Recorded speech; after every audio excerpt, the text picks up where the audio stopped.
मोदी की दुश्मनी से भगवान बचाए। मोदी दोस्त हैं तो कयामत से लड़ जाएं, और मोदी से दुश्मनी की तो भगवान भी ना बचा पाए।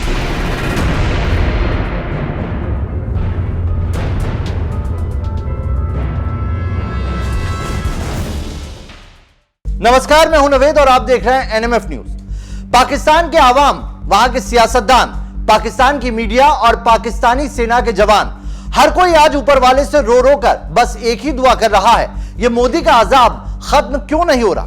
1971 में इंदिरा गांधी ने तो बस 2 टुकड़े किए थे, गृह युद्ध छिड़ा था, प्रधानमंत्री मोदी ने तो कहीं का नहीं छोड़ा। आज पाकिस्तान अपने सबसे बुरे दौर से गुजर रहा है।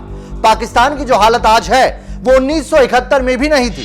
आज पाकिस्तान का हर एक बाशिंदा ये जान गया है कि पीएम नरेंद्र मोदी वो शख्स हैं जिनकी दुश्मनी से भगवान बचाए। आज पूरी दुनिया और खासकर पाकिस्तान ये बात जान चुका है कि पीएम मोदी अगर दोस्त हैं तो टर्की, सीरिया जैसे मुल्कों को भी कयामत से बचा लेने का दम रखते हैं, और अगर मोदी से दुश्मनी की तो हालात पाकिस्तान जैसे हो जाएंगे। ना खाने को दाना होगा और ना ही मौत के लिए कफन। आज हम आपको पाकिस्तान की उस मौजूदा स्थिति के बारे में बताएंगे जो अपने सबसे बुरे दौर से गुजर रही है, जहां के लोग चीख चीख कर पीएम मोदी से आज रहम की भीख मांग रहे हैं, अपने उन गुनाहों को कोस रहे हैं जब पीएम नरेंद्र मोदी ने दोस्ती का हाथ बढ़ाया था और उन्होंने पीठ पर खंजर घोंपा था। आज पाकिस्तान एक मुल्क नहीं बचा, बल्कि पीएम नरेंद्र मोदी से दुश्मनी क्या होती है उसका जीता जागता सबूत बन गया है।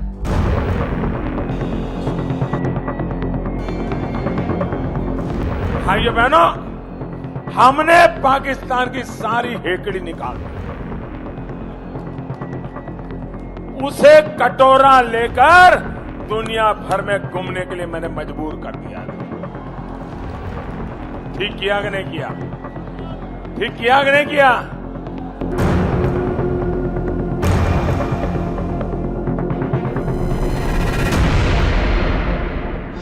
जिस पाकिस्तान से भारत के टुकड़े टुकड़े कर देने के नारे लगते थे, जिस पाकिस्तान से भारत को तबाह कर देने की साजिशें रची जाती थी, वो पाकिस्तान आज 1971 से भी बुरे दौर से गुजर रहा है। 2 वक्त की रोटी तो दूर की बात है, दाने दाने को मोहताज हो गया है पाकिस्तान। आज उस पाकिस्तान की हालत पीएम मोदी ने वो कर दी है जो वो सपने में भी भारत के आगे आंख उठाने की हिम्मत नहीं कर पाएगा। पाकिस्तान में इन दिनों आर्थिक संकट के अलावा राजनीतिक अस्थिरता का भी माहौल है। वहां की मीडिया अपने नेताओं को चीख चीख कर बता रही है कि मोदी से दुश्मनी कर तुमने आज पाकिस्तान के क्या हालात कर दिए हैं। आज पाकिस्तान भुखमरी से जूझ रहा है।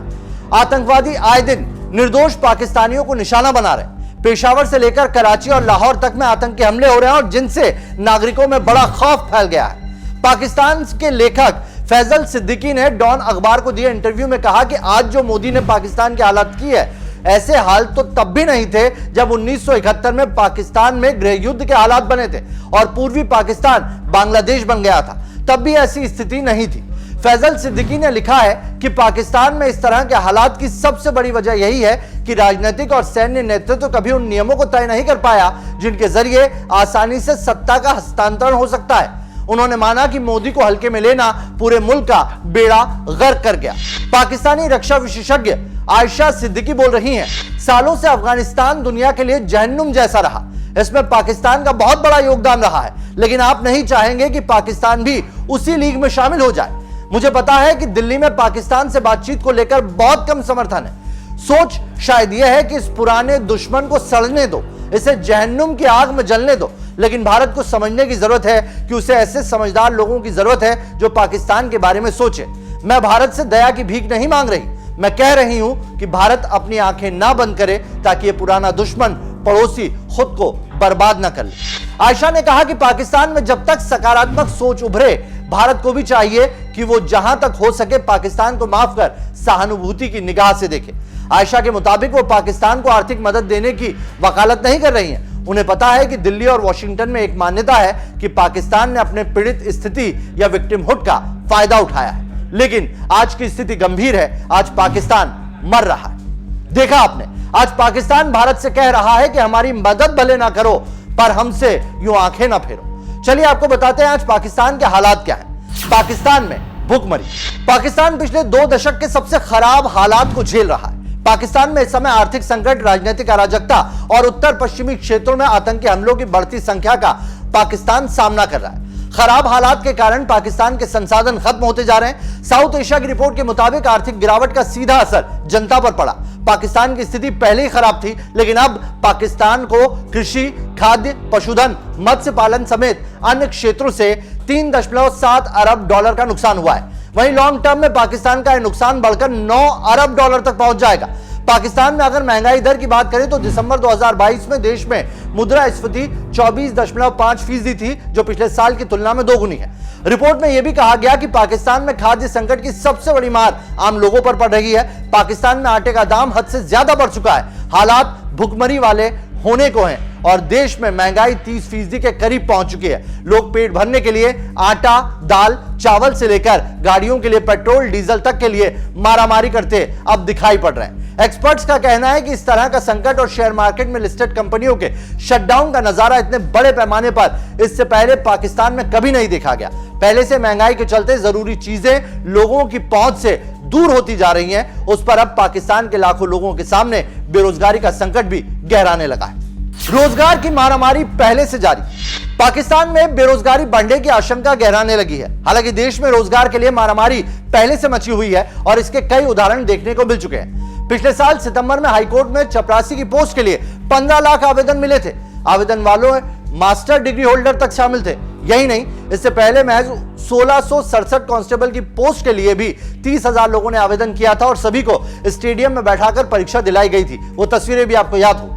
मंत्री खुद भरेंगे अपने बिल, सिक्योरिटी भी हटेगी। पाकिस्तान के पीएम शहबाज शरीफ ने बड़ा फैसला लिया है। सरकार ने अपने विदेशी खर्च कम करने का फैसला किया है। शरीफ ने विदेश मंत्रालय को विदेशी मिशनों, कार्यालयों और कर्मचारियों की संख्या कम करने और अन्य उपायों पर काम करने के निर्देश भी जारी कर दिए, जिससे खर्च में 15% की कटौती हो, ऐसा अनुमान लगाया जा रहा है। शरीफ ने आगे कहा है कि सभी मंत्री अब अपने टेलीफोन के बिल, बिजली के बिल, पानी के बिल, यहां तक कि गैस के बिल भी खुद भरेंगे। कैबिनेट सदस्यों की तरफ से इस्तेमाल की जा रही सभी लग्जरी कारों को रद्द कर दिया जाएगा और उनकी नीलामी की जाएगी। सुबह 7:30 बजे खुलेंगे दफ्तर। शरीफ सरकार ने बताया है कि मंत्रियों को सुरक्षा के लिए सिर्फ एक कार मुहैया कराई जाएगी। बिजली बचाने के लिए गर्मियों में दफ्तर को सुबह 7:30 बजे खोलेंगे।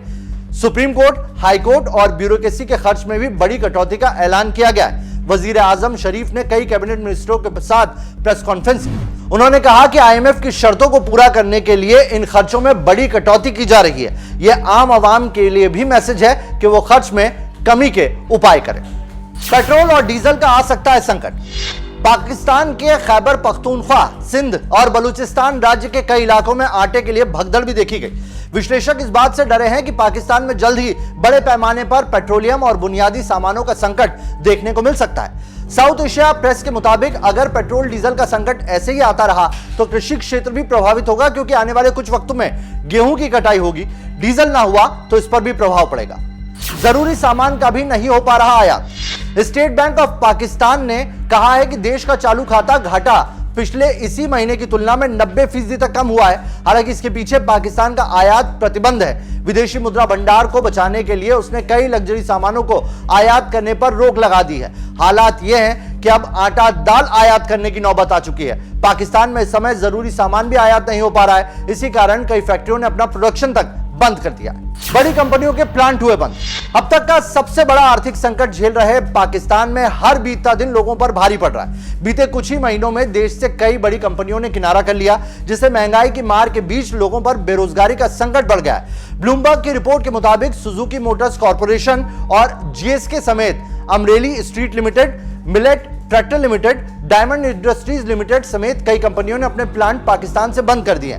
इनसे उत्पादन बहुत कम हो गया और कई लोगों के सामने बेरोजगारी का संकट भी खड़ा हो गया। दवाओं की किल्लत का संकट गहराया। हालात ये हो चुके हैं कि प्रोडक्शन बंद करने के पीछे लोगों को जरूरी सामान नहीं मिलना वजह बताया जा रहा है। कई कंपनियों ने टायर ट्यूब और दवाओं से संबंधित कंपनियों के काम भी रोक दिए हैं। दवा कंपनियों में काम रुकने की वजह से लोगों को बेरोजगारी के साथ साथ अब बीमारी के इलाज में दवाओं की भारी किल्लत का सामना भी करना पड़ रहा है। रक्षा मंत्री ने माना पाकिस्तान हुआ दिवालिया। पाकिस्तान का विदेशी मुद्रा भंडार लगभग खत्म होता जा रहा है और यह बीते हफ्ते ही 3 अरब डॉलर के नीचे जा पहुंचा है। सरकार भी इस संकट से देश को बाहर निकालने में हार मान चुकी है। दिवालिया होने की कगार पर पहुंच चुके देश के रक्षा मंत्री ने इस बात को भी सबके सामने कबूल कर लिया है। पाकिस्तान छोड़कर भागने लगे अमीर लोग। पाकिस्तान के खराब होते हालातों से घबराकर अब लोग पाकिस्तान छोड़कर भागने लगे हैं। पाकिस्तान से विदेश जाने वाले लोगों की संख्या में अचानक तेजी देखी जा रही है। देश में 2022 में 8,32,339 लोगों ने देश छोड़ दिया। यह 2016 के बाद सबसे बड़ा आंकड़ा है। वर्ष 2021 की तुलना में 2022 में देश छोड़ने वाले पाकिस्तानियों की संख्या में लगभग 200% की बढ़ोतरी हुई है। तो देखा आपने आज पाकिस्तान किस हालात में है। आज पाकिस्तान पर पीएम नरेंद्र मोदी ने जो बोला वो करके दिखाया। आपको ये स्टोरी कैसी लगी कमेंट करके जरूर बताइए।